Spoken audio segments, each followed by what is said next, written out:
Bienvenue dans le débat de France 24. Ils sont les plus vulnérables d'entre nous et pourtant leur situation recule en bien des endroits du monde. Et ici en France notamment, c'est le constat alarmant dressé voilà 2 jours par le défenseur des droits, Jacques Toubon, dans son rapport annuel. Lui à qui il incombe de veiller au respect de l'intérêt supérieur de l'enfant inscrit dans la Convention internationale des droits de l'enfant des Nations Unies, dont la France est signataire et dont on célèbre aujourd'hui même le 30e anniversaire.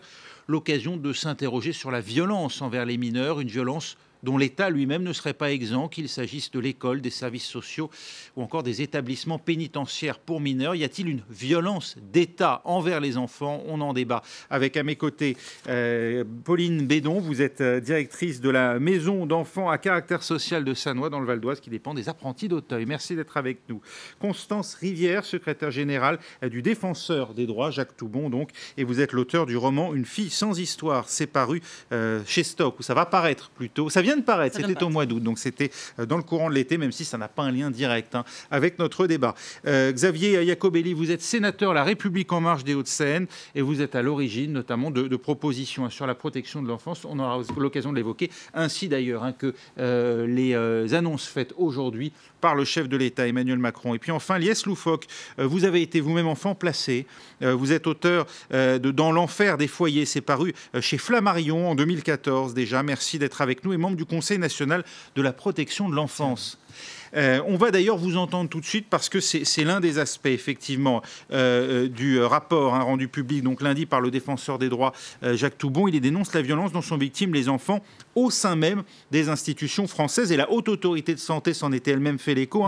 Les faits de violence entre mineurs toucheraient la moitié des foyers de l'enfance, 60% des maisons à caractère social. C'est donc au sein même de ces structures que s'exerce la violence envers les enfants. Il faut le rappeler, 300 000 sont placés chaque année là où ils sont pourtant censés être protégés. C'est l'expérience que vous-même avez vécue. Alors, c'est 340 000 mesures de protection de l'enfance. Et sur ces 340 000 mesures de protection de l'enfance, un peu plus de la moitié sont placées en donc ça foyer représente ou en 170 000 enfants. Absolument. Non pas 300 000. Complètement.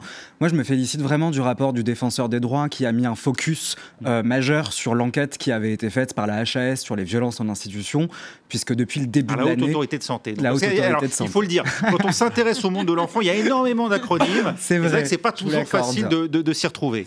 Et donc la HAS a fait un travail remarquable que le défenseur des droits a poursuivi et qui a réutilisé en mettant un focus cette année dans son rapport annuel.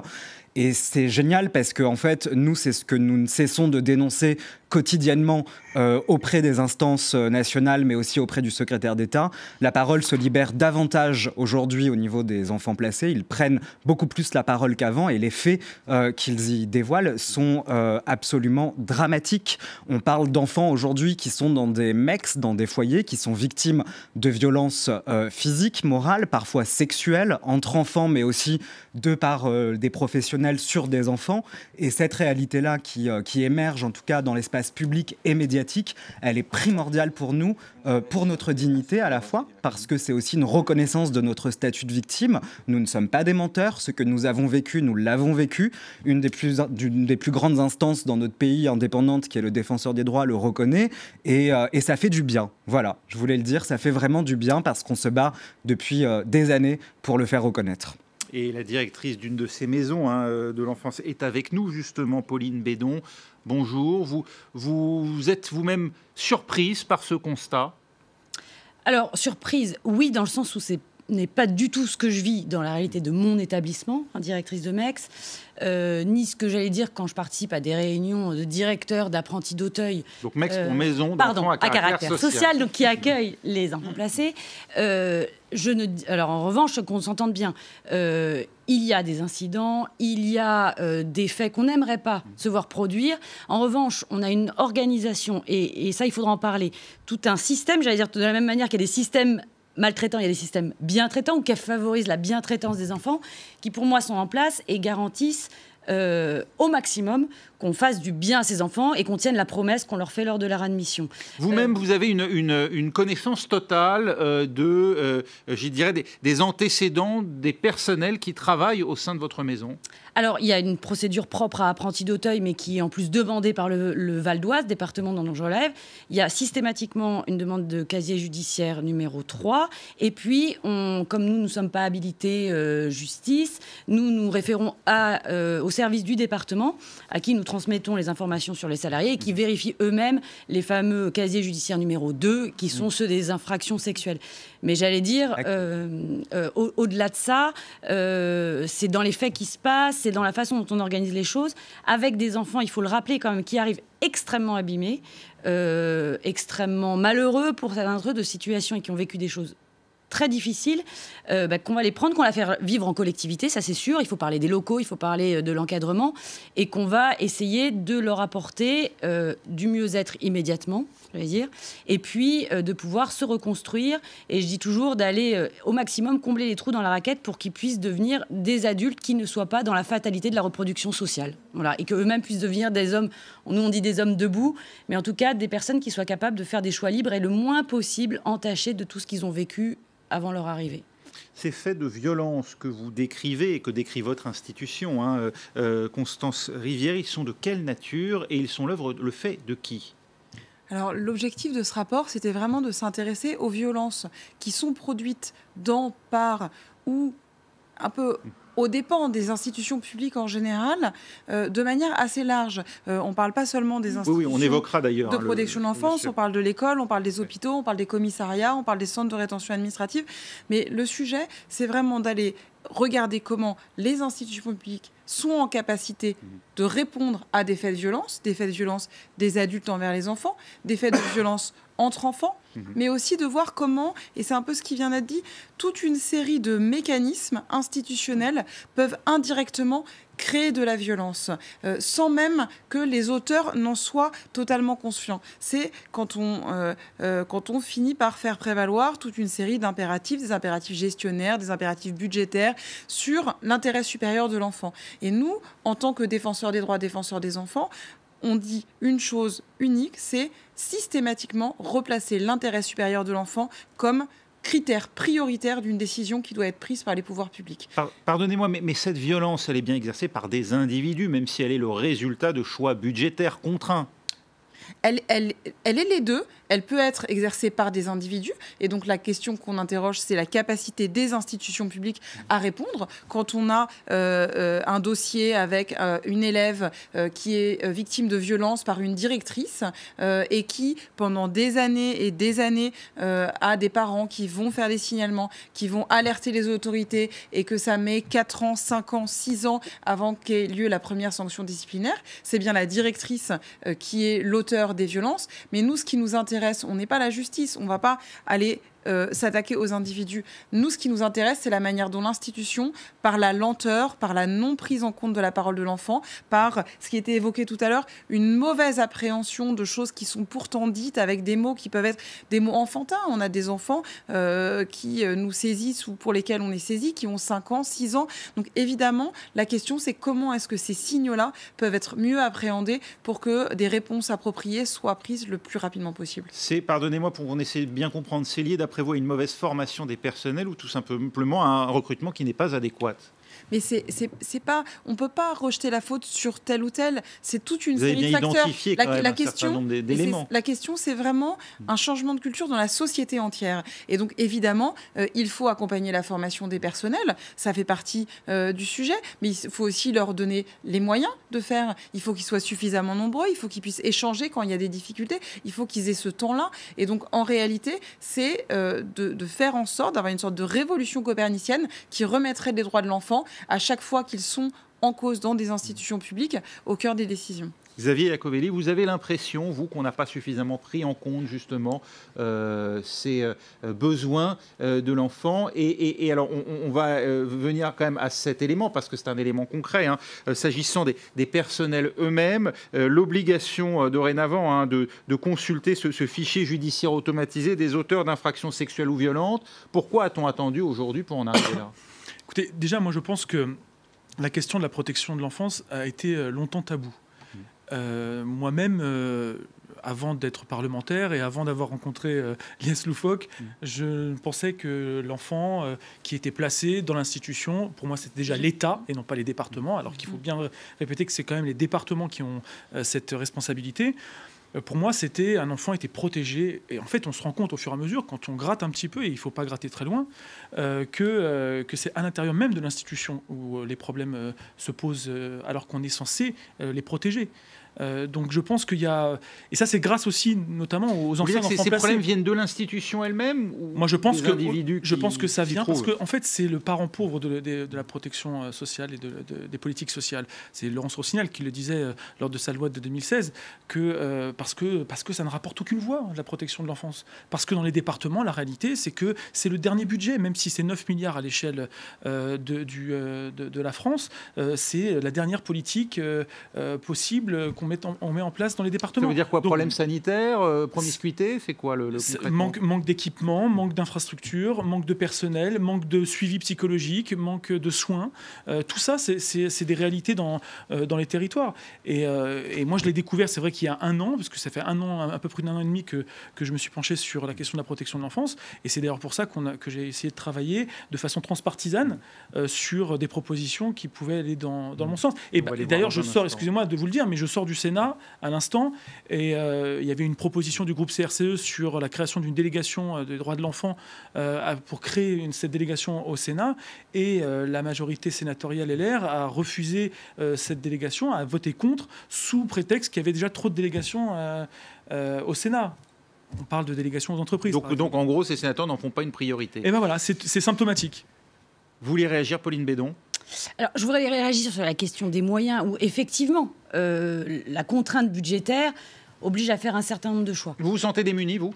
Non, je ne me sens pas démunie. Je sens que ça se tend, que c'est difficile, qu'il faut justifier les moyens, que de plus en plus, on nous demande de rendre des comptes, et pourquoi pas, sur la performance de nos dispositifs, ce qui n'est pas forcément quelque chose d'inintéressant et d'impossible, même si quand, au début, on m'a demandé de dire, mais alors, finalement, vous servez à quoi et est-ce que vous faites du bon boulot? Et ma première réponse a été de dire, mais comment est-ce que vous évaluez, messieurs les évaluateurs, ce que c'est qu'une vie réussie? C'est quand même compliqué. Et quels indicateurs vous voulez? Parce que si c'est le nombre de diplômes obtenus, quand on parle d'enfants qui ont été... qui ont subi des maltraitances hyper graves, qui ont été totalement carencés. Si on n'a que le prisme de est-ce que vous les avez emmenés jusqu'à un diplôme, c'est compliqué. Je crois que c'est quand même une obligation de moyens qu'on doit mettre en œuvre, une obligation de bientraitance, et d'adapter nos moyens et d'avoir ces possibilités-là au fait à leurs besoins réels. Moi, aujourd'hui, je dirais que... Un SDF sur 4 était un enfant placé, d'après les statistiques. 70% sortent sans diplôme, quand même. C'est absolument terrible. Il n'empêche qu'aujourd'hui, on a des associations d'anciens et qui se redéveloppent un peu partout. On a la chance d'avoir associations d'anciens et qui apportent du soutien aux anciens, à des PAP 95, Lies Luc connaît, et Repère 95, puisque, pour avoir des groupes de pairs qui se soutiennent. Et par exemple, à la Fondation d'Auteuil, et a priori, le département souhaite nous soutenir, et on aimerait que la puissance publique nous soutienne plus, mais Apprentis d'Auteuil a développé notamment un programme d'accompagnement des sortants de la protection de l'enfance, en disant, ces enfants-là, quand dans une famille moyenne, les enfants quittent à 25 ans chez eux, et que nous, à 18 ans, ou au mieux à 21 ans, débrouille-toi, t'es là, on a dit ça, c'est pas possible, et oui, parce que on a monté un programme, à la fin, entre guillemets, pour dire simple, de service après-vente. Le problème, c'est que c'est les structures privées qui... C'est une aberration économique et humaine, et ça, je pense qu'il faut l'affirmer haut et fort. La violence institutionnelle qu'on connaît aujourd'hui, elle touche aussi la sortie du dispositif, parce que vous avez cité ce chiffre d'une personne sans abri sur 4 qui a eu un parcours à l'aide sociale à l'enfance. Mais on pourrait aussi en citer un autre sur la population des jeunes sans abri. C'est 40% des SDF âgés de 18 à 25 ans qui viennent tout juste de sortir de l'aide sociale à l'enfance. Donc la violence, elle se situe évidemment à ce niveau-là, et pas que, elle se situe dans les familles d'accueil aussi, dont on n'a pas encore parlé, mais moi je vais en parler des familles d'accueil. La réalité, elle est dramatique actuellement. Les familles d'accueil sont presque quasiment toutes sur un âge de départ à la retraite. En tout cas, dans 10 ans, on va manquer cruellement de familles d'accueil dans notre pays, et on n'est pas capable de renouveler cette profession-là. Donc on va avoir des carences de place. Quand un enfant va être placé par le juge, on n'aura plus de solution, comme dans le Nord. Dans le département du Nord, il faut attendre 18 mois aujourd'hui pour qu'un enfant soit placé quand il a été déclaré en danger. Donc il y a la réalité des familles d'accueil qui ne sont pas contrôlées non plus sur la violence en institution. Ça veut dire quoi, faute de placement? Ils se retrouvent où, ces enfants? Faute de famille d'accueil. Ces enfants restent dans des familles maltraitantes. Ces enfants restent dans des familles maltraitantes. On l'a dit, un enfant décède chaque semaine, tous les 5 jours, sous les coups. Toutes les heures, c'est 50 enfants qui sont victimes de viols. et 200 enfants par jour auront été recensés par les services de police et de gendarmerie comme étant victimes de violences. 52 000 subissent chaque année absolument, des violences. Absolument. Donc aujourd'hui, moi je suis désolé, mais il faut quand même dire les choses. Oui. La question de la violence en institution, elle a été posée dans le débat public en début d'année parce qu'on a eu des reportages qui ont choqué profondément nos concitoyens et nos concitoyennes. Il y a l'enquête tout à fait, l'enquête menée par notre confrère Sylvain Louvet au cœur de l'aide sociale à l'enfance, qui d'ailleurs n'a pas souhaité répondre ce soir. On voulait évidemment avoir un de ses représentants en plateau, ça n'a pas été possible, dans le magazine Pièce à conviction, et qui a fait beaucoup réagir en démontrant effectivement des conditions particulièrement difficiles. Et on a eu la nomination du secrétaire d'État Adrien Taquet au gouvernement suite à cela, puisque quand Emmanuel Macron a été élu président de la République, il a supprimé le ministère de l'Enfance qui existait. Donc pendant 18 mois, on s'est quand même retrouvé sans pilote à bord de l'avion sur cette politique publique. Et quand bien même ce seraient les départements qui la gèrent, il faut impulser une dynamique, ce qui n'a pas été le cas. Cette enquête, elle mettait quand même en évidence le fait que des éducateurs étaient parfois maltraitants. Absolument, à leur tour, oui, absolument. Cette violence, elle est le fait des éducateurs ou des enfants entre eux, faute d'encadrement? Cette violence, elle trouve sa source dans, je pense, un tas de raisons. La question des moyens en fait partie, évidemment, quand on a des professionnels aujourd'hui qui doivent accompagner à l'aide sociale à l'enfance, par exemple, parfois dans certains départements, jusqu'à 40, 50 situations d'enfants par professionnel. Et bien ça, je suis désolé, mais c'est de l'abattage et c'est absolument inadmissible que dans notre pays, les choses se passent de cette façon-là. Et dans les établissements, par un manque de contrôle qui est criant, nous, on réclamait, on exigeait, même j'ai envie de dire, une agence nationale de contrôle des établissements de protection de l'enfance indépendante qui irait justement dans ces établissements pour vérifier que les enfants soient bien en sécurité. Nous ne l'avons pas obtenu. Nous demandions à ce que les familles d'accueil, leur agrément soit inscrit dans un fichier national pour éviter le nomadisme des assistants familiaux qui, quand elles se voient retirer leur agrément parce qu'elles ont violenté un enfant, peuvent aller en redemander un autre dans le département voisin. Donc il y a des problèmes structurels, législatif et politique, parce qu'aujourd'hui, on est face à un gouvernement qui refuse de prendre ses responsabilités en matière de droits de l'enfant et de protection de l'enfance. On va en parler et je vais vous donner la parole dans un instant. C'est malheureusement déjà la fin de la première partie du débat, mais vous pourrez prendre la parole, Pauline Bédon et Xavier Iacovelli. On imagine que vous voudrez notamment répondre sur le rôle des pouvoirs publics et du gouvernement. Bien sûr, vous aussi, Constance Rivière. Dans un instant, restez avec nous.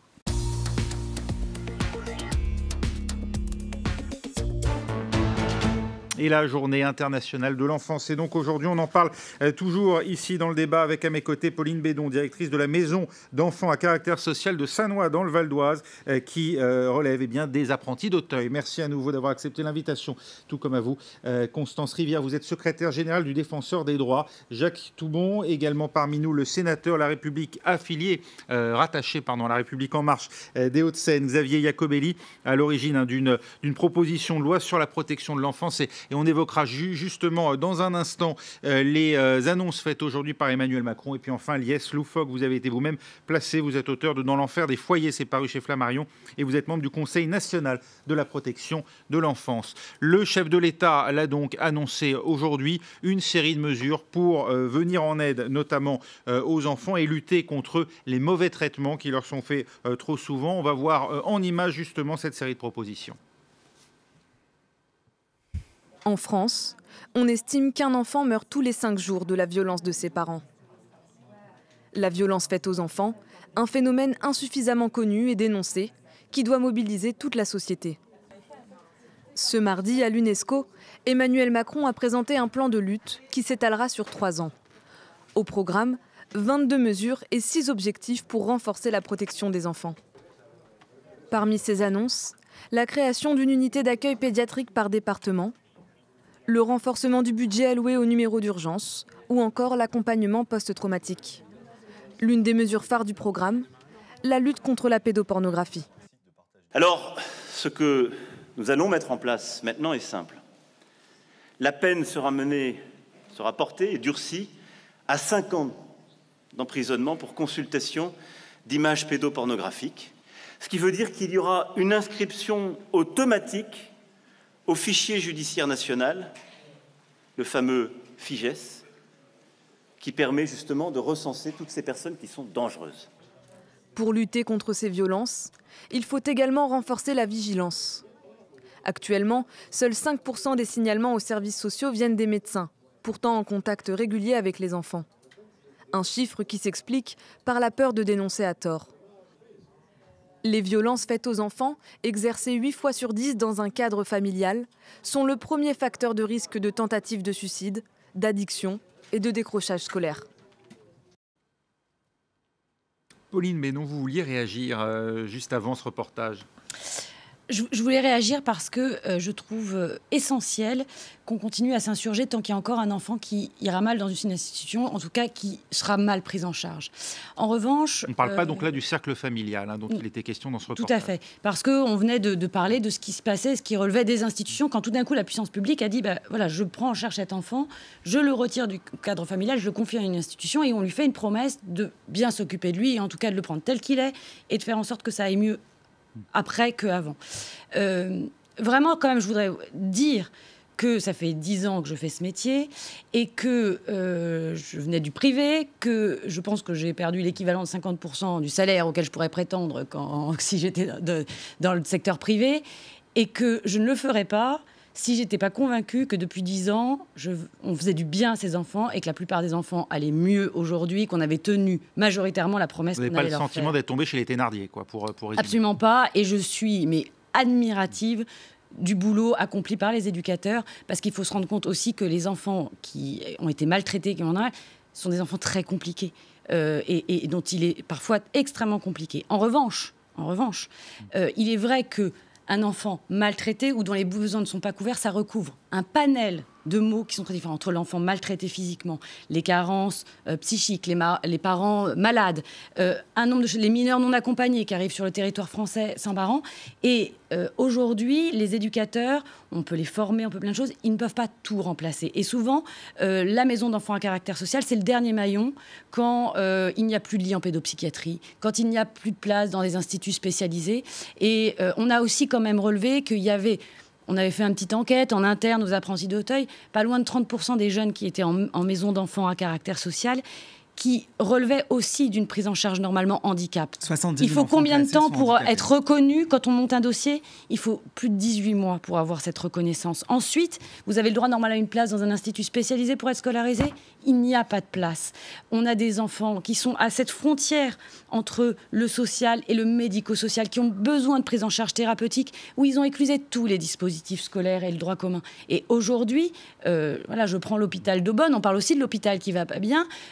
Aubonne, le Val d'Oise, département le plus jeune de France, je crois qu'ils ont à peine 20 lits d'hospitalisation. Et donc, on a des enfants qui vont très mal, qui ont des crises, et les éducateurs, font le maximum pour faire. Alors après, bien sûr, c'est une question de moyens, mais pas que de moyens du social, de moyens de tous les partenaires qui entourent ces enfants qui ont des problématiques multiples. Oui, vous vouliez, Constance Rivière, répondre? Alors, je crois que le département le plus jeune de France, c'est pas le Val d'Oise, c'est Mayotte. Oui. Et je voulais en dire un mot parce que le sénateur Iacovelli parlait tout à l'heure du fait que pendant longtemps, la protection sociale, la protection de l'enfance, avait été un tabou. Et alors, le tabou des tabous, c'est les enfants à Mayotte. C'est un département français, 50% de la population a moins de 18 ans. Et aujourd'hui, sur à peu près 300 enfants qui ont été signalés en grand danger, un seul est en mesure d'être pris en charge. Donc, ce que je veux dire, c'est que la question des violences, c'est évidemment les violences qui peuvent se passer dans tel ou tel endroit, mais c'est aussi l'incapacité qu'on a dans des situations de très grande urgence à considérer que tous les moyens doivent être mis en œuvre partout, dans chaque département, pour faire en sorte qu'on n'ait pas des enfants qui sont aujourd'hui des enfants à la rue, dans des situations absolument dramatiques et qui n'ont aucune source d'espoir. Je suis d'accord. C'est d'ailleurs la problématique en fait de la question de la protection de l'enfance. C'est-à-dire qu'il y a une disparité entre les départements. Personne n'accepterait qu'on ait 101 politiques de l'éducation nationale différentes. Et aujourd'hui, on a 101 politiques de protection sociale différentes. Et donc, en fait, on voit bien que d'un département à l'autre, il y a des départements qui mettent les moyens sur la protection de l'enfance, qui en font une priorité parce que c'est dans leur ADN, parce qu'ils ont envie de travailler sur l'avenir des enfants. Et puis d'autres, comme le mien, je pense au mien notamment, qui fait 550 millions d'excédents budgétaires par an, les Hauts-de-Seine, et qui accueille quasiment aucun MNA, pas de contrat jeune majeur, et qui délocalise ses structures d'accueil pour les enfants, les MEX, dans le 78. Donc voilà, il y a un vrai souci, et c'est une volonté politique avant tout, la question de la protection de l'enfance. Et je suis d'accord avec vous, Mayotte, c'est clairement une vraie problématique. On en a parlé régulièrement au Sénat, justement, et y compris sur la question de la rétention des mineurs. Pauline Lédon. Ça c'est un vrai sujet, puisque l'établissement que je dirige, qui est donc dans le Val d'Oise, accueille des franciliens, mais d'ailleurs de tous les départements. Il y a la Et question rien des qu'au enfants niveau, SDF aussi. Rien qu'au niveau Île-de-France, entre un jeune, en fonction du département où il est, je sais ou non sa chance qu'il bénéficie d'un accompagnement après 18 ans. Et avec des situations similaires, il y en a un qui aura un contrat jusqu'à 21 ans pour pouvoir être aidé, et l'autre auquel ça s'arrêtera à 18 ans. Et ça crée une inégalité de droit qui est quand même très compliqué et qui fait dépendre l'avenir et des périodes charnières de l'âge entre 18 et 21 ans de politique budgétaire et de politique départementale, ce qui est quand même quelque chose de compliqué. Qu'on pallie, nous, avec notre service des anciens, mais qui est quand même financé aujourd'hui par le Fonds social européen et par les mécènes. On touche pas aux limites de la décentralisation. C'est-à-dire qu'on veut absolument... Les acteurs locaux ont parfois une meilleure compréhension de la situation, mais en même temps, ça crée des disparités territoriales. En fait, la problématique, c'est que la protection de l'enfance, aujourd'hui, elle est transversale à énormément de politiques publiques. L'éducation nationale en fait partie. Les enfants placés, jusqu'à preuve du contraire, sont quand même scolarisés encore dans notre pays, jusque quand je ne sais pas, mais ils le sont pour le moment, et c'est une bonne chose, mais qui, aujourd'hui, ne créent pas suffisamment de dispositifs spécifiques pour les accompagner du mieux qu'ils peuvent dans leur scolarité. On l'a dit, quand même 70% des enfants placés sortent de l'aide sociale à l'enfance sans aucun diplôme. La santé, la pédopsychiatrie en fait partie. On a des enfants, 70 000 enfants placés sont porteurs de handicap aujourd'hui, parfois psychiques, et donc la pédopsychiatrie reste difficilement mobilisable au vu du peu de ressources qu'elle a. Le ministère de la Jeunesse, sur les politiques de jeunesse, les politiques associatives, etc. Le ministère de l'Intérieur sur la régularisation des mineurs non accompagnés quand ils passent à la majorité, parce que la difficulté pour ces jeunes, c'est d'obtenir des papiers à 18 ans quand, après avoir été protégés, ils arrivent à être inscrits dans la société et dans une vie d'adulte. Voilà, donc la protection de l'enfance est transversale à toutes ces politiques publiques. Et aujourd'hui, moi, sincèrement, je pose la question de la décentralisation en matière de protection de l'enfance, parce que si on avait un ministère de l'enfant et de l'enfance qui pilotait cette politique publique, et qui serait capable de mobiliser... C'est pas le cas du secrétaire d'État aujourd'hui ? Ah non, aujourd'hui, le secrétaire d'État essaye, je pense, de faire ce qu'il peut en interministériel et dans les négociations qu'il arrive à mener. C'est bien en dessous de nos attentes et en dessous des besoins. De coordination. Je pense qu'il y a avant tout une réticence des départements. Parce que c'est une politique, encore une fois, départementale, décentralisée. Et si on enlève, on ouvre la boîte de Pandore, si on enlève la protection de l'enfance sur les départements, on enlèvera in fine la protection sociale. Et donc, en l'occurrence, les départements ne veulent pas se libérer de ça parce qu'ils ont peur de la boîte de Pandore et de l'utilité après des départements. Et ça, pour le coup, je ne pense pas que ce soit la responsabilité de l'État. Mais est-ce que les départements sont les mieux placés finalement Mais tout nous indique le contraire. De remplir cette mission. Je pense que l'échelon départemental est intéressant sur la question de la proximité, mais par contre, je pense que la politique et la directive, le cap devrait être national et surtout d'avoir le même service public.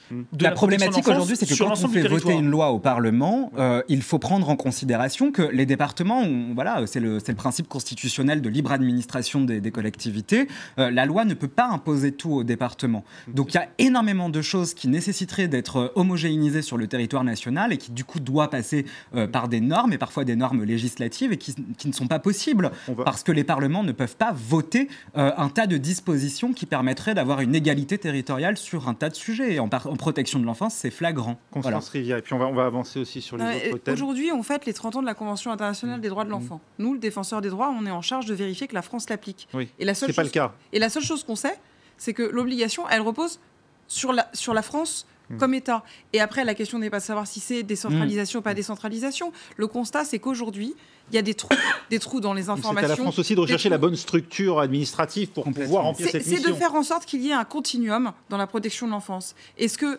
c'est en le faisant directement ou est-ce que c'est en contrôlant, en mettant en place des dispositifs d'information nationale que ça pourra se faire ?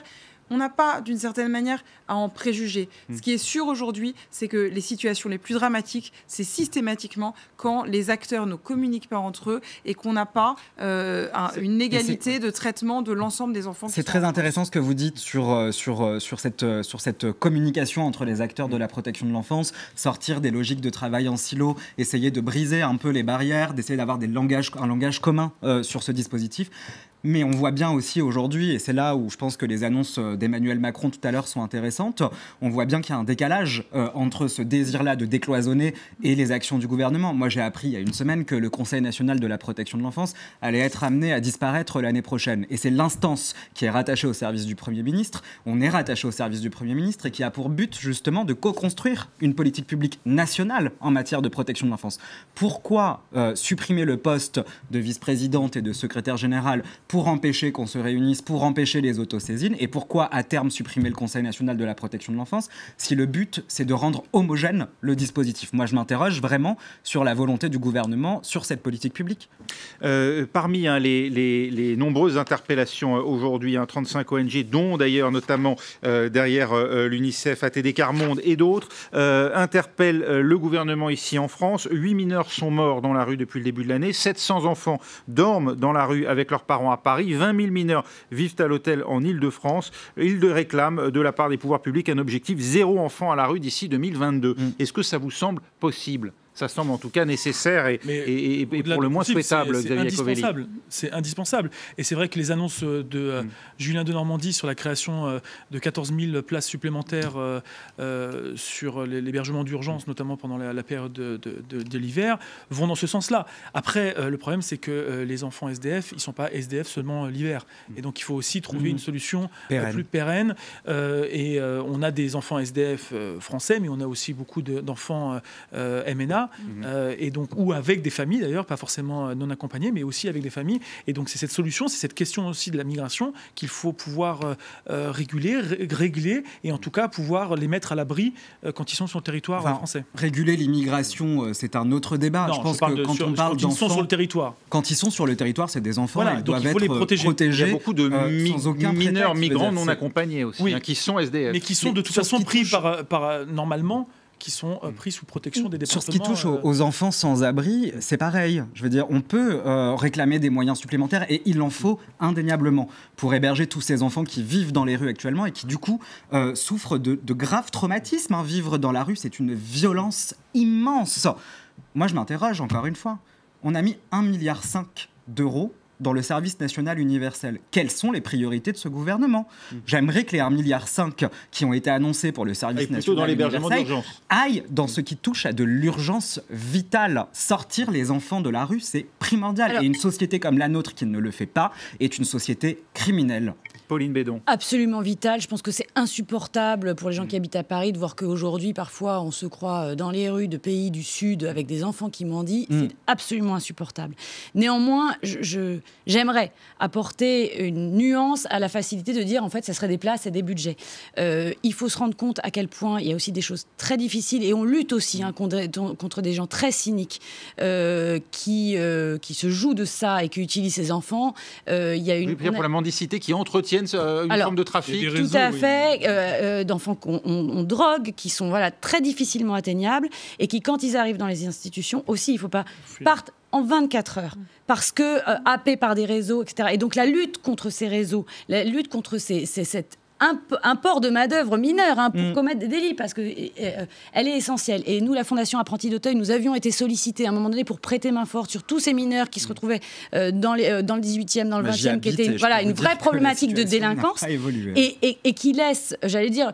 Alors, peut-être qu'il y avait des moyens, mais qui laissent très pantois aussi les éducateurs, les professionnels. Il y a même des pédopsychiatres qui s'étaient... Parce que ces enfants étaient drogués, qu'il fallait les atteindre et réussir à faire du lien au moment où, justement, c'était possible.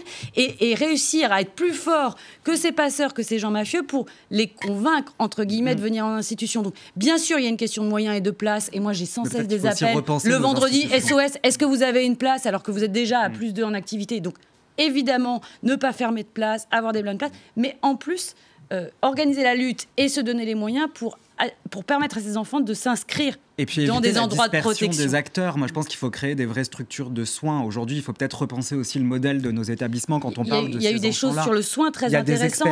Il y a des collègues, alors on parle de départements en province, qui ont réussi à construire avec le département des Mex thérapeutique, où on est en lien avec des structures de soins à côté, parce que c'est des enfants qui aussi, avec des liens avec la MDPH, voilà, et des enfants qui sont en journée pris en hôpital de jour, pris dans différentes structures, parce que si on cloisonne la protection de l'enfance et le soin, on est très inadapté et on fait pas du bon boulot pour la plupart des enfants. Mais ça touche à notre capacité à mobiliser le soin, la création d'équipes mobiles de pédopsychiatrie, etc., etc. On a beaucoup parlé de prise en charge depuis le début de cette émission. Il y a aussi la détection, détecter justement les cas d'enfants qui subissent des maltraitances ou des violences. On l'entendait dans le reportage, seuls 5% des signalements aux services sociaux viennent des médecins. Pourtant, c'est bien souvent eux qui sont en premier contact avec les enfants et qui peuvent être témoins d'actes de maltraitance. Des équipes pédiatriques référentes doivent être mises en place dans chaque région pour former justement les médecins confrontés à ces cas de maltraitance. Est-ce que c'est la bonne solution d'après vous ? Mais surtout, je veux dire, on ne part pas de rien. Il y a eu un plan, le premier plan de lutte et de prévention des violences faites aux enfants, lancé par Laurence Rossignol en 2017, si je ne dis pas de bêtises, je crois que c'était 2017. Dans ce plan, il était écrit noir sur blanc que nous allions, dans les centres hospitaliers, mettre en place des référents violences faites aux enfants. Agnès Buzyn est arrivée, on a relancé le sujet en disant c'est dans le plan contre les violences faites aux enfants, ce serait peut-être bien de le mettre en œuvre un jour. Ça n'a jamais été mis en œuvre. Jamais. Donc moi, je ne veux pas, encore une fois, donner un chèque en blanc aux annonces d'Emmanuel Macron. Je veux des actes. J'aimerais qu'il applique déjà le premier plan de lutte contre les violences qui avait été mis en place. J'aimerais qu'il en fasse un bilan aussi, avant de proposer peut-être de nouvelles choses, parce que le bilan n'a toujours pas été fait de ce plan avec les associations, et c'est inquiétant. Moi, je me suis amusé un peu à faire quelles mesures avaient été mises en place, et en fait, très peu. Donc il y a aussi cette réalité-là, on ne part pas de rien, il faut quand même voir ce qu'on a fait avant et ce qui n'a pas été fait depuis, et mobiliser les moyens suffisants pour que ce qui avait été mis dans le précédent plan soit aussi appliqué. Le renforcement du 119, on entend beaucoup parler de ce numéro. C'est une excellente nouvelle. Exactement. Allô Enfance en danger, où des équipes travaillent 7 jours sur 7, 24 heures sur 24, 45 écoutants qui se relaient et qui devraient bénéficier effectivement de moyens supplémentaires. Sur l'année 2020. 5 nouveaux écoutants et 8% sur l'année de budget 2020. Ça vous semble suffisant, ça ? Alors ça, c'est pas à moi de répondre si c'est suffisant ou pas. Je pense que le SNATED qui gère le 119 serait beaucoup plus capable que moi de répondre à cette question. Pour le service national d'accueil téléphonique de l'enfance en danger. Excusez-moi. Le SNATED. Mais par contre, juste permettez-moi de préciser que ce budget et ces postes qui vont être attribués au 119 Allo Enfance en danger, c'est pour la période 2020. Il n'est absolument pas garanti qu'en 2021, ces postes soient maintenus. Ils ne sont pas forcément pérennisés. Ils ne sont pas pérennes, ces postes. Et donc ça, c'est peut-être la petite chose qui me chagrine un peu. J'aurais aimé qu'on voit un peu sur le long terme. Et ce plan dure 3 ans, a priori. Donc qu'on finance ces postes au-delà d'1 an me semble être la moindre des choses. Xavier Iacovelli, est-ce qu'on fait suffisamment ? Est-ce que, d'après vous, les médecins seront désormais mieux formés ? Il y aura davantage que 5% des signalements qui remonteront. Et puis surtout... Déjà, sur la question du 119, l'objectif, c'est effectivement 0 appel sans réponse. Oui, parce que voilà, c'est le problème aujourd'hui. Il y a beaucoup la priorité est quand même pour les appels passés par les mineurs eux-mêmes qui, eux, ne sont pas censés rester en souffrance. Mais est-ce que c'est vraiment le cas ? Ah bah oui, aujourd'hui, on n'a pas forcément toujours une réponse quand on appelle le 119. Et puis un enfant qui appelle, lui, il est toujours... Un enfant qui appelle, lui, il est... On va pas, si on lui dit rappeler ou c'est occupé, il ne va pas rappeler. Un adulte ne rappelle pas forcément. Voilà, non plus. Absolument. Ce que vous dites sur le fait que peu de médecins font des signalements de maltraitance, c'est parce que c'est une responsabilité énorme de dire qu'un enfant est maltraité par ses parents, de se lancer. C'est très dur. Et donc, aujourd'hui, ils engagent leur responsabilité, y compris... vis-à-vis de la justice.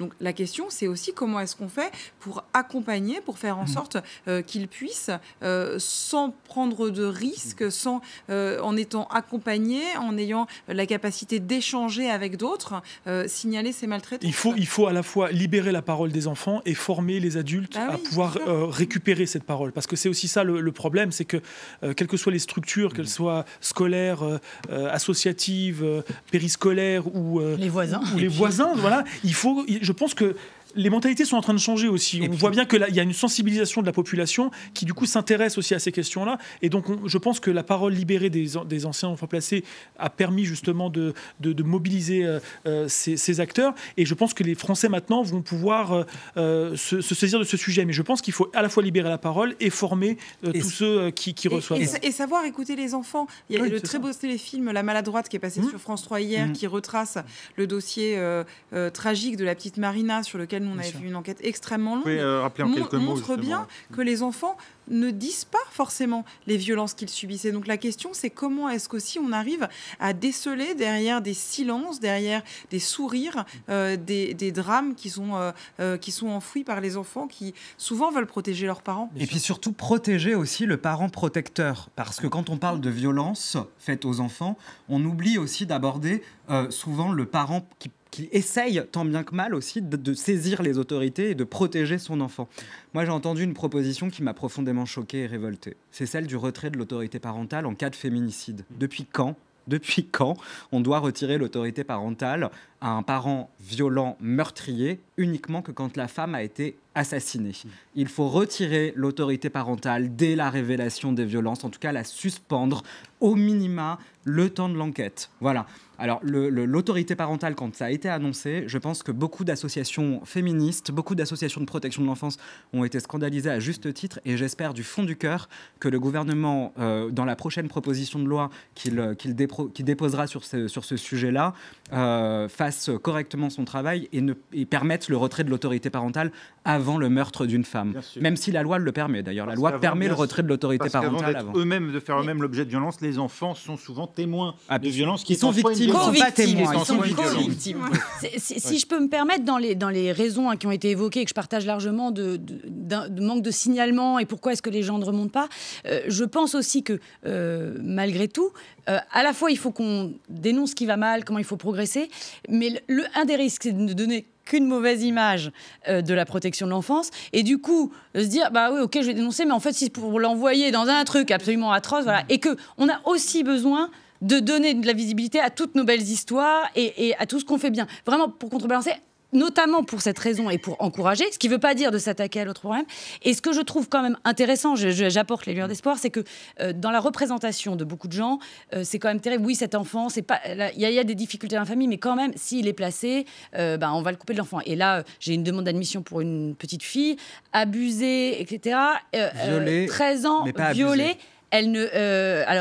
Abusée, on abuse du chocolat, on abuse du vin, on n'abuse pas d'un enfant. Mais elle ne veut pas quitter chez elle. Et le placement va être un déchirement. Et ce que je voudrais dire, c'est que quand même, on est en train de développer sur les départements, alors encore une fois, avec une dissociation de département, des mesures d'alternatives ou de préparation au placement. Parce que rajouter de la violence à la violence, c'est extrêmement compliqué, même si cette petite fille, en l'occurrence, il faut impérativement la sortir. Mais dans quelles conditions, comment et comment on ne crée pas un traumatisme. Et les départements sont en train de développer des choses très intéressantes. On est en train de l'expérimenter sur le Val d'Oise, ce qu'on appelle l'accueil modulable ou le placement à domicile, où on se donne les moyens, pendant un certain temps, d'aller intervenir de façon quasiment quotidienne dans les familles pour voir comment ça bouge ou pour préparer un placement. Oui, le placement à domicile a aussi ses dérives. Mais bien sûr. Oui, mais c'est quand même assez grave ce qui se passe à ce niveau-là dans les appels à projets sur le placement à domicile. C'est-à-dire qu'on reconnaît qu'un enfant est en danger dans sa famille, mais on l'y laisse parce qu'on n'a pas de place ailleurs. Bah oui, c'est ça. Donc, alors, moi, évitons les dérives. Le Conseil national de la protection de l'enfance rendra un avis sur ce sujet-là fin novembre que je vous invite du coup à consulter parce qu'on l'a travaillé depuis plusieurs mois et